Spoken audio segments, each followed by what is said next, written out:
Hello everyone, welcome to career wisdom. তোমাদের সঙ্গে রয়েছি আমি সুব্রত। বন্ধুরা, গুরুত্বপূর্ণ একটা ভিডিও নিয়ে চলে এলাম।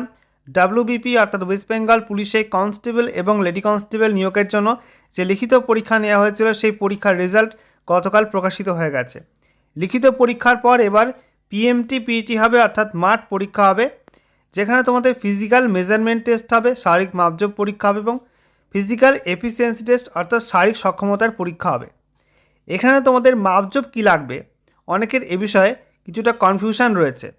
মাপজোপ কী লাগবে ছেলেদের ক্ষেত্রে, মেয়েদের ক্ষেত্রে, একই সঙ্গে ক্যাটাগরি ওয়াইজ, অর্থাৎ ইউআর, ওবিসি, ইডব্লিউএস, তারপরে এসসি এসটি, ঠিক আছে, এরকম ক্যাটাগরি ওয়াইজ মাপজোপ কী লাগবে, একই সঙ্গে ওজনটা কী হতে হবে, কত ওজন লাগবে সেগুলো তোমাদেরকে জানাবো। সেই সঙ্গে তোমাদের এখানে মাপজোকটা কীভাবে হবে, ইলেকট্রনিক ডিভাইসের মাধ্যমে হবে নাকি নর্মাল হবে, সমস্ত কিছু পরপর তোমাদেরকে দেখাবো এবং জানিয়ে দেবো ইনফরমেশানগুলো এই ভিডিওটার মাধ্যমে। তো ভিডিওটা ভালো লাগলে অবশ্যই লাইক এবং শেয়ার করে দেবে। সেই সঙ্গে নতুন দর্শক হয়ে থাকলে লেটেস্ট ভিডিওর আপডেট সর্বপ্রথমে পাওয়ার জন্য চ্যানেলটিকে সাবস্ক্রাইব করে নিয়ে পাশে থাকা বেল আইকনে ক্লিক করে অল নোটিফিকেশান অপশানটিকে অন করে রাখবে। লেটেস্ট আপডেট তোমরা সবার প্রথমে পেয়ে যাবে।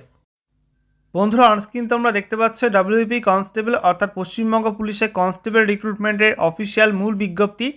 এখানে তোমাদের পিএমটি পিইটি নিয়ে বেশ কিছু গুরুত্বপূর্ণ ইনফরমেশান দেওয়া আছে, পরপর তোমাদেরকে দেখাচ্ছি কী কী বলা হয়েছে।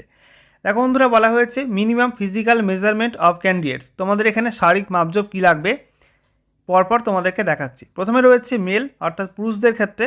এখানে বলা হচ্ছে গোর্খা, গারোয়ালি, রাজবংশী এবং শিডিউল ট্রাইব বা এসটি, ঠিক আছে, এই সমস্ত ক্যাটাগরির প্রার্থী হয়ে থাকলে তোমাদের এখানে হাইট লাগবে 160 সেন্টিমিটার, সঙ্গে তোমাদের ওজন হতে হবে মিনিমাম 53 কেজি। এর বেশি হলে কিন্তু কোনো অসুবিধা নেই, মিনিমাম তোমাদের 53 কেজি ওজন হতে হবে। আর বুকের ছাতির মাপ বলা হচ্ছে না ফুলিয়ে তোমাদের 76 সেমি হতে হবে এবং ফুলিয়ে তোমাদের 81 সেমি করতে হবে, অর্থাৎ মিনিমাম 5 সেন্টিমিটার তোমাদের ফোলাতে হবে বুকের ছাতি। এছাড়া বলা হয়েছে এই সমস্ত ক্যাটাগরি বাদে বাকি ক্যাটাগরির ক্ষেত্রে, অর্থাৎ ইউআর, সেই সঙ্গে ইডব্লিউএস, এছাড়া তোমাদের ওবিসি, এএপি এবং এসসি, ঠিক আছে, এই সমস্ত ক্যাটাগরির ক্ষেত্রে তোমাদের এখানে হাইট লাগবে 167 সেন্টিমিটার মিনিমাম হাইট এবং তোমাদের ওজন হতে হবে 57 কেজি, ঠিক আছে, মিনিমাম। এর বেশি হলে কোনো অসুবিধা নেই। চেস্ট অর্থাৎ তোমাদের বুকের ছাতির মাপ বলা হচ্ছে না ফুলে 78 সেমি, ফুলে তোমাদের 83 সেমি করতে হবে, অর্থাৎ তোমাদের মিনিমাম 5 সেমি ফোলাতে হবে। ওকে, এরপর ফিমেল মহিলাদের ক্ষেত্রে বলা হয়েছে গোর্খা, গারোয়ালি, রাজবংশী এবং এসটি অর্থাৎ শিডিউল টাইপ, এই সমস্ত ক্যাটাগরি ক্ষেত্রে তোমাদের হাইট হতে হবে 152 সেমি এবং ওজন হতে হবে মিনিমাম 45 কেজি। এছাড়া তোমাদের বলা হচ্ছে এই সমস্ত ক্যাটাগরি বাদে বাকি সমস্ত ক্যাটাগরি ক্ষেত্রে, অর্থাৎ ইউআর, ইডব্লিউএস, ওবিসি এ এবং বি এবং এসসি, এই সমস্ত ক্যাটাগরি ক্ষেত্রে বলা হয়েছে হাইট লাগবে 160 সেন্টিমিটার, সঙ্গে তোমাদের এখানে ওজন হতে হবে মিনিমাম 49 অর্থাৎ 49 কেজি। এখানে তোমাদের মহিলাদের ক্ষেত্রে কোনো বুকের ছাতির মাপ লাগবে না। এরপর রয়েছে থার্ড জেন্ডার। তাদের ক্ষেত্রে বলা হয়েছে গোর্খা, গারোয়ালি, রাজবংশী এবং এসটি অর্থাৎ শিডিউল টাইপ প্রার্থী হয়ে থাকলে হাইট লাগবে মিনিমাম 155 সেন্টিমিটার এবং ওজন হতে হবে মিনিমাম 48 কেজি, ঠিক আছে।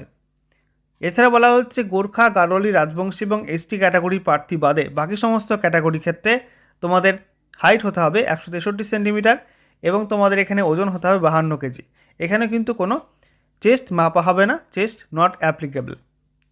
আচ্ছা, এরপর দেখো তোমাদের এখানে রান কত কী রয়েছে।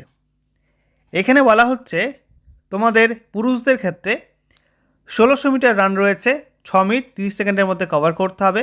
মহিলাদের ক্ষেত্রে 800 মিটার রান 4 মিনিটের মধ্যে কভার করতে হবে এবং থার্ড জেন্ডার যারা, তাদের ক্ষেত্রে 800 মিটার রান 3 মিনিট 30 সেকেন্ডের মধ্যে কভার করতে হবে। এছাড়া বলা হচ্ছে এক্সার্ভিসম্যান ক্যাটাগরি প্রার্থী হয়ে থাকলে যাদের বয়স 35-এর ওপরে, তাদের ক্ষেত্রে পুরুষদের ক্ষেত্রে বলা হচ্ছে 800 মিটার রান 3 মিনিট 30 সেকেন্ডে কভার করতে হবে। এছাড়া মহিলা এবং থার্ড জেন্ডার হয়ে থাকলে তাদের ক্ষেত্রে 800 মিটার রান 4 মিনিট 30 সেকেন্ডের মধ্যে কভার করতে হবে। আচ্ছা, এবারে দেখো তোমাদের পিএমটি এবং পিইটিতে কী কী পদ্ধতি রয়েছে। প্রথমে বলা হচ্ছে পিএমটি অর্থাৎ ফিজিক্যাল মেজারমেন্ট টেস্ট। সেখানে বলা হয়েছে a limited number of candidates will be shortlisted on the basis of marks obtained in the written examination for physical measurement test PMT, which will be qualifying in nature. Physical standards, height, weight of the candidates as given under 4E will be tested by using electronic machines. The chest measurement only for male candidates will be taken by using measuring tape. তো বুঝতেই পারছো বন্ধুরা যে লিখিত পরীক্ষার পর result প্রকাশিত হয়েছে এবং লিমিটেড ক্যান্ডিডেটকে ডাকা হয়েছে তোমাদের পিএমটি-পিটির জন্য। ফিজিক্যাল মেজারমেন্ট টেস্ট অর্থাৎ পিএমটির মধ্যে তোমাদের কী রয়েছে, হাইট মাপা রয়েছে, ওজন মাপা রয়েছে এবং ছেলেদের ক্ষেত্রে বুকের ছাতিটা মাপা হবে। এটা তোমাদের আগেই বলে দিয়েছি কী কী তোমাদের ক্রাইটেরিয়া রয়েছে, ঠিক আছে। এখানে বলা হচ্ছে তোমাদের হাইটটা মাপা হবে এবং ওয়েটটা মাপা হবে ইলেকট্রনিক মেশিনের মাধ্যমে। তোমাদের কিন্তু হাইট এবং ওয়েটটা মাপা হবে, অর্থাৎ উচ্চতা এবং ওজন তোমাদের ইলেকট্রনিক মেশিনের মাধ্যমে মাপা হবে এবং সেই সঙ্গে তোমাদের ছেলেদের ক্ষেত্রে চেস্ট মাপা হবে মেজারিং টেপ, যে টেপ থাকে না ফিতে, সেই টেপের মাধ্যমে, মেজারিং টেপের মাধ্যমে ম্যানুয়ালি মাপা হবে চেস্ট। আচ্ছা, এরপরে দেখো তোমাদের এখানে বলা হয়েছে physical efficiency test PET. Candidates who qualify in PMT will be allowed to take part in PET as given under 4F. PET is also qualifying in nature. যেমনটা তোমাদের পিএমটি কোয়ালিফাইং নেচারের, পিইটিও কিন্তু কোয়ালিফাইং নেচারের, কোনো নাম্বার এখানে থাকছে না, just qualify করতে হবে। এখানে তোমাদের বলা হয়েছে পিএমটিতে পাস করলেই তোমাদের কিন্তু পিইটির জন্য তোমাদেরকে মাঠে নামানো হবে। এখানে অনেকগুলো পয়েন্ট রয়েছে, 1 2 3 4 করে পরপর পয়েন্ট রয়েছে। এখানে 1 নম্বর পয়েন্টে বলা হয়েছে ex serviceman shall produce relevant documents regarding service rendered by them in original to get relaxation in physical efficiency test PET on the date of their field test. অর্থাৎ তোমাদের যেদিন মাঠ পরীক্ষা হবে সেদিন কিন্তু অবশ্যই এক্স সার্ভিসম্যান প্রার্থী হয়ে থাকলে সংশ্লিষ্ট যে ডকুমেন্টগুলো লাগে, ঠিক আছে, এক্স সার্ভিসম্যানের যে প্রমাণপত্র সেটা কিন্তু অবশ্যই নিয়ে যেতে হবে মাঠে ছাড় পাওয়ার জন্য, ফিজিক্যাল এফিসিয়েন্সি টেস্ট অর্থাৎ পিইটিতে ছাড় পাওয়ার জন্য। 2 নম্বর পয়েন্টে বলছে third gender persons shall produce certificate of identity along with the identity card in original issued by the competent authority during PMT and PET in support of their claim. এখানে third gender যারা আছে তাদের ক্ষেত্রে কিন্তু certificate লাগবে, ID লাগবে, identity card লাগবে এবং সেই সঙ্গে যারা থার্ড জেন্ডার তাদের যে থার্ড জেন্ডার যে আইডেন্টিটি রয়েছে, ঠিক আছে, সংশ্লিষ্ট কর্তৃপক্ষ থেকে যেটা ইস্যু করা, এটা কিন্তু অরিজিনাল আনতে হবে পিএমটি পিইটিতে, ঠিক আছে। এক্স সার্ভিসম্যানদের ক্ষেত্রে কিন্তু একই, অরিজিনাল আনতে হবে, জেরক্স কপি আনলে হবে না। 3 নম্বর পয়েন্টে বলছে candidates must present themselves for the field test such that their appearance closely resembles their photograph uploaded as part of their application form so that the PMT PET boards do not reject their candidatures as their appearance do not closely resembles their photographs as rendered on their admit card. বলা হচ্ছে PMT পিইটির সময় মাঠে নেওয়ার সময় তোমাদের কিন্তু photo তোলা হবে, অবশ্যই ভালো করে কাছাকাছি দাঁড়িয়ে ফটোটা তুলে নেবে যাতে তোমাদের কোনো রকম অসুবিধা না হয়, যাতে ফর্ম ফিল আপের সময় তোমরা যে ফটো আপলোড করে ফর্ম ফিল আপ করেছিলে সেই ফটোর সঙ্গে তোমাদের ফটো মিল থাকে, ঠিক আছে। এটা কিন্তু অবশ্যই তোমরা দেখবে সেই বিষয়টা। নেক্সট দেখো তোমাদের এখানে বলা হয়েছে 4 নম্বর পয়েন্টে timing of an individual runner shall be taken with the help of radio frequency identification device RFID technology.